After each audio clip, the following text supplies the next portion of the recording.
has to be corruption. Thank you, Mr. Speaker.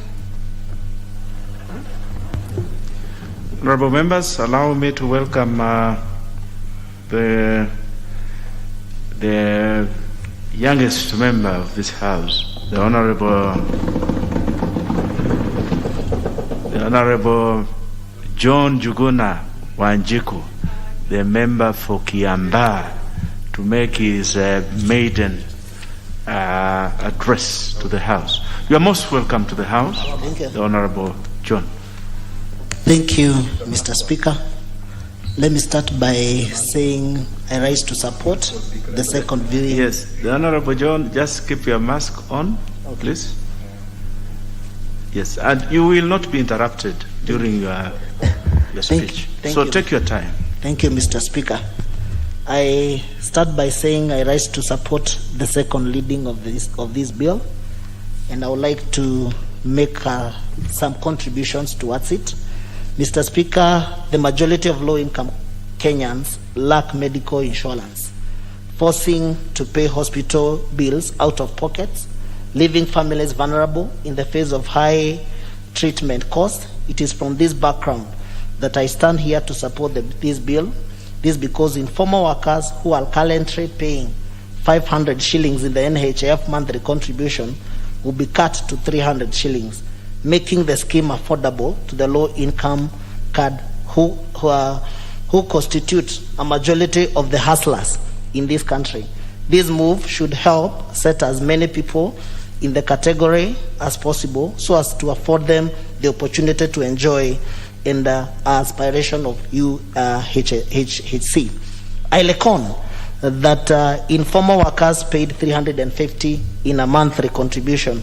Before the late, I increased to 500 6 years ago, a move meant to boost NHIF corrections from the informal sector. However, this has been counterproductive due to affordability, thus lacking out access by the same group.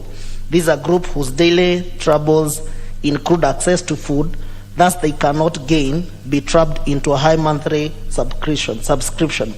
Thus I round the intention of this bill, which is to ensure that many Kenyans, particularly persons who are in the informal sectors and those who are not working, cannot afford to pay NHIF contribution by reducing the rates from the current 500 per month to 300 shillings. Lowering of the monthly contribution will also help address the pain induced by coronavirus, induced by layoffs and salary cuts, which have forced more than half of NHIF active members to stop paying premiums.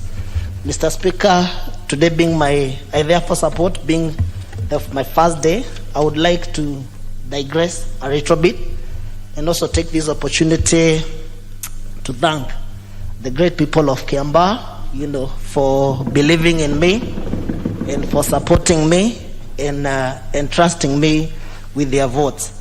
Mr. Speaker, I want to say that there are quite a number of challenges that we face during the by-election, but apart from that, I also want to take this opportunity to thank so many people, especially members from Kiambaa constituency, starting with all the way from Shianda, Karuri, to Mushada Ward, to Kihara Ward, and Dendelo. And I really want to thank them for believing in me and for entrusting me with their votes. And I want to state categorically, and I also want to tell them that I'll be here to support and also to work so that I can ensure that I honor the promises that I made to the people of Kiambaa.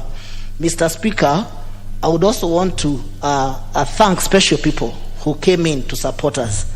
I want to take this opportunity to support the Deputy President of the Republic of Kenya, being the chief crack hustler, for believing in a hustler like me, a chicken intestine vendor who did not have a father or who did not have a name, who did not have a big name, but he believed in me and he gave me an opportunity and also to mentor in a cause and also several causes that he made to ensure that we are praying and also to support me morally for ensuring that at the end of the day we are doing our campaign and we ensure that we deliver, the Kiambaa seat, the Hustler Nation.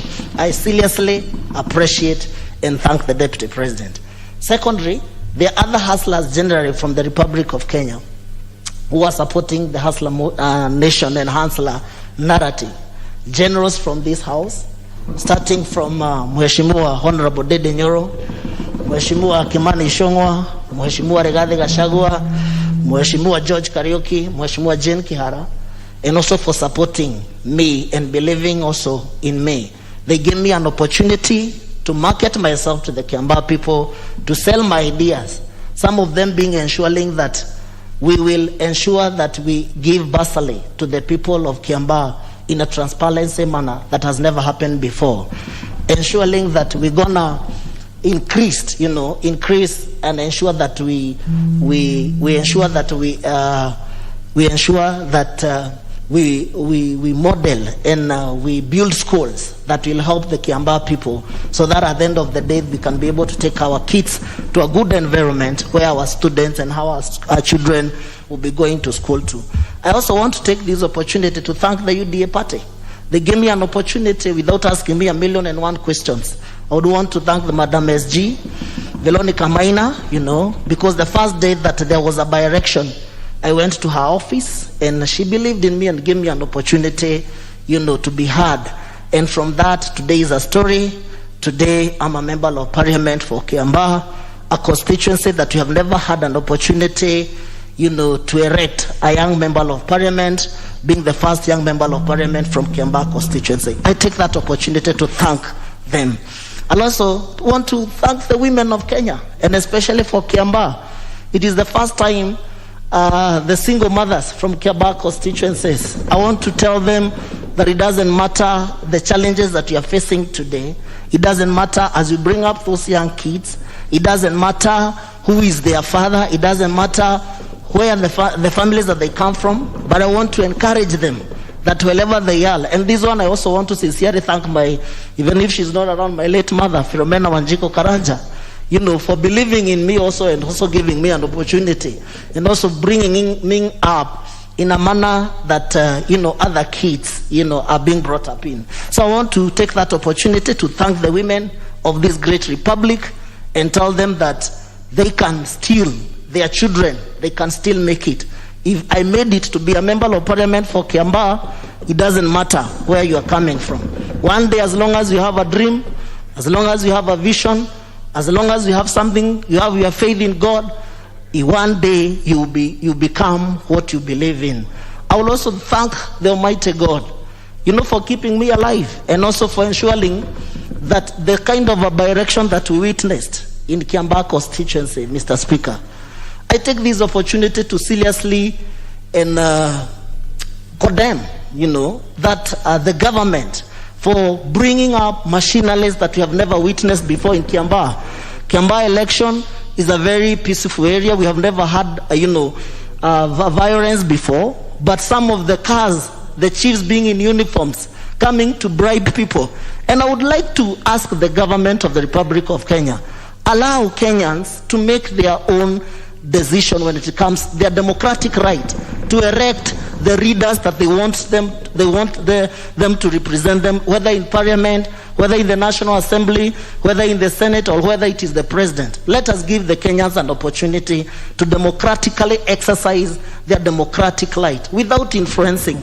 And I sincerely thank the Kiambaa people, because even after all those intimidations that happened during the election day, they did not bow down to pressure. They did not bow down, to victimization. They decided and they elected me as their member of parliament with UDA ticket. I thank all the people of Kiambaa. I take this opportunity to also thank, this hustler nation in the whole Republic of Kenya.